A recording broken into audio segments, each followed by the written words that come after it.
ಅಥಣಿ ಶಾಸಕರಾದ ಲಕ್ಷ್ಮಣ ಸವದಿ ಅವರೊಂದಿಗೆ ಅವರ ನಿವಾಸದಲ್ಲಿ ಇಂದು ಬೆಳಗ್ಗೆ ಅಥಣಿ ವಿದ್ಯಾವರ್ಧಕ ಶಿಕ್ಷಣ ಸಂಸ್ಥೆಯ 10ನೇ ತರಗತಿ ವಿದ್ಯಾರ್ಥಿಗಳಿಂದ ಸಂವಾದ ಕಾರ್ಯಕ್ರಮ ಜರುಗಿತು. ವಿದ್ಯಾರ್ಥಿಗಳು ಪ್ರಸ್ತುತ ರಾಜಕೀಯ ವಿದ್ಯಮಾನಗಳು, ಹಿಂದಿನ ಶಿಕ್ಷಣ ಪದ್ಧತಿ, ಇಂದಿನ ಶಿಕ್ಷಣ ಪದ್ಧತಿಯಲ್ಲಿನ ವ್ಯತ್ಯಾಸ, ಶಿಕ್ಷಣ ಕಲಿಕೆಗೆ ಸರ್ಕಾರದಿಂದ ಬಡ ವಿದ್ಯಾರ್ಥಿಗಳಿಗಿರುವ ಸರ್ಕಾರದ ಸವಲತ್ತುಗಳು, ವಿಧಾನಸಭೆ, ವಿಧಾನ ಪರಿಷತ್ ಕಾರ್ಯಕಲಾಪಗಳು ಹೇಗೆ ನಡೆಯುತ್ತವೆ ಎಂಬುದರ ಬಗ್ಗೆ ವಿವರಿಸಿದರು. ಅವಿಶ್ವಾಸ ಗೊತ್ತುವಳಿ ನಿರ್ಣಯವೆಂದರೇನು, ಶಾಸಕರ ಕಾರ್ಯಗಳು ಮತ್ತು ಅವರ ಜವಾಬ್ದಾರಿಗಳು, ಸರ್ಕಾರದಿಂದ ಶಾಸಕರಿಗೆ ಸಿಗುವ ವೇತನ, ಸೌಲಭ್ಯಗಳು, ಅಥಣಿ ತಾಲೂಕಿನಲ್ಲಿ ವಿದ್ಯಾರ್ಥಿಗಳು ಎದುರಿಸುತ್ತಿರುವ ಶೈಕ್ಷಣಿಕ ಸಮಸ್ಯೆಗಳು ಹಾಗೂ ಮುಂದೆ ಶೈಕ್ಷಣಿಕ ಕ್ಷೇತ್ರದಲ್ಲಿ ಕೈಗೊಳ್ಳಬೇಕಾದ ಸುಧಾರಣೆಗಳ ಬಗ್ಗೆ ಚರ್ಚಿಸಿದರು.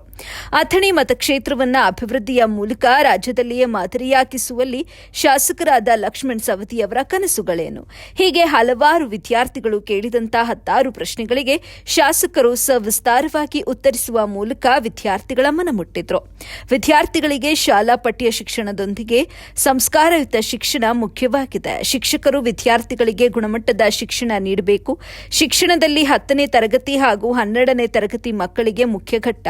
ಈ ಸಂದರ್ಭದಲ್ಲಿ ವಿದ್ಯಾರ್ಥಿಗಳು ಚೆನ್ನಾಗಿ ವಿದ್ಯಾಭ್ಯಾಸ ಮಾಡಿ ಉನ್ನತ ದರ್ಜೆಯಲ್ಲಿ ತೇರ್ಗಡೆಯಾಗಿ ಉತ್ತಮ ಭವಿಷ್ಯ ರೂಪಿಸಿಕೊಳ್ಳಬೇಕು. ಈ ಮೂಲಕ ತಂದೆ ತಾಯಿ ಹಾಗೂ ಶಿಕ್ಷಕರ ಕೀರ್ತಿ ಹೆಚ್ಚಿಸಬೇಕು ಅಂತ ಕಿವಿಮಾತು ಹೇಳಿದ್ರು. ಶಾಸಕರ ಮಾತುಗಳು ನಮಗೆ ಪ್ರೇರಣೆ ಹಾಗೂ ಮಾತನಾಡಲು ಧೈರ್ಯ ಮೂಡಿಸಿತು ಎಂದು ವಿದ್ಯಾರ್ಥಿಗಳು ಸಂತಸ ವ್ಯಕ್ತಪಡಿಸಿದ್ರು. ವರದಿ ದಾವಲ ಮಲ್ಲಿಕಾರ್ಜುನ, ಎಬಿ ನ್ಯೂಸ್ ಕನ್ನಡ. ಜನರ ಅಭಿಪ್ರಾಯಕ್ಕೆ ಇವನು ಯೋಗ್ಯ ಅದಾನೋ ಇಲ್ಲೋ ಅಂತ ತಿಳ್ಕೊಂಡು ಅದೊಂದು MLA ಎಲೆಕ್ಷನ್ 5,000 ರೂಪಾಯಿ ಡಿಪಾಸಿಟ್, MP ಗೊಂದು ರೇಟ್ ಬೇರೆ ಇದೆ, MLA ಗೊಂದು ಬೇರೆ ಇದೆ, ಜಿಲ್ಲಾ ಪಂಚಾಯತಿಗೊಂದು ಬೇರೆ ಇದೆ, ಮತ್ತು ಎಷ್ಟು ಇರ್ತಾರೆ ನೋಡಿ.